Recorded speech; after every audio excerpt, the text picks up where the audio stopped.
Hello and আসসালামু আলাইকুম everyone. আজকে বানাবো নুডলস আর চিকেন দিয়ে অনেক মজার একটা স্ন্যাক্স। এটা অনেক ইজিলি বানাতে পারবেন। ফার্স্টে একটা বোলে 2 প্যাকেট বয়েল করা নুডলস নিয়েছি। এরপর অ্যাড করছি সিদ্ধ করে কুচি করে রাখা 1.5 কাপ চিকেন, ম্যাশ করে নেওয়া 2টা সিদ্ধ আলু, কর্নফ্লাওয়ার দিচ্ছি হাফ কাপ, 1 টেবিল চামচ কাঁচামরিচ কুচি, ধনেপাতা কুচি 1 টেবিল চামচ, চিলি ফ্লেক্স 1 টেবিল চামচ, মরিচের গুঁড়া 1 চা চামচ, 2 প্যাকেট নুডলসের মশলা দিয়ে দিব, হাফ চা চামচ রসুন বাটা, হাফ চা চামচ আদা বাটা, 2টা পাউরুটি টুকরো করে এখানে দিয়ে দিব,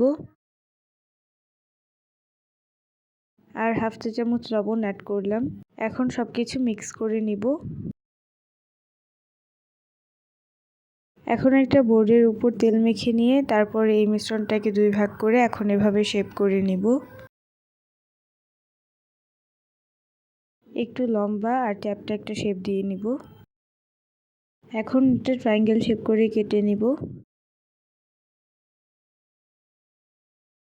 সবগুলো কাটা হয়ে গেলে এখন একটা বাটিতে হাফ কাপ ময়দা আর 1 কাপ পানি মিক্স করে নিব।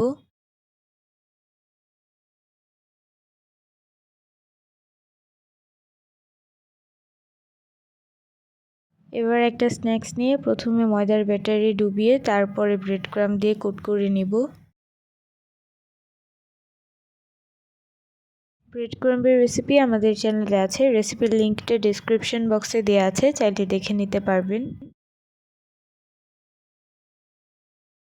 সবগুলো এভাবে বানানো হয়ে গেলে এখন একটা প্যানে তেল গরম করতে দিয়েছি। তেল গরম হয়ে গেলে এখন একটা একটা করে স্ন্যাক্স দিয়ে ভেজে নিব।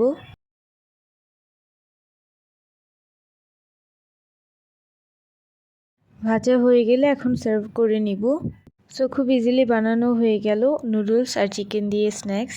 আই হোপ রেসিপিটি আপনাদের ভালো লেগেছে। ভালো লাগলে একটি লাইক দেবেন। যারা এখনও সাবস্ক্রাইব করেননি তারা প্লিজ সাবস্ক্রাইব করবেন। আপনাদের ফ্যামিলি অ্যান্ড ফ্রেন্ডসদের সাথে রেসিপিটি শেয়ার করবেন। সবাই খুব ভালো থাকবেন। Stay happy and stay safe. আল্লাহ হাফেজ।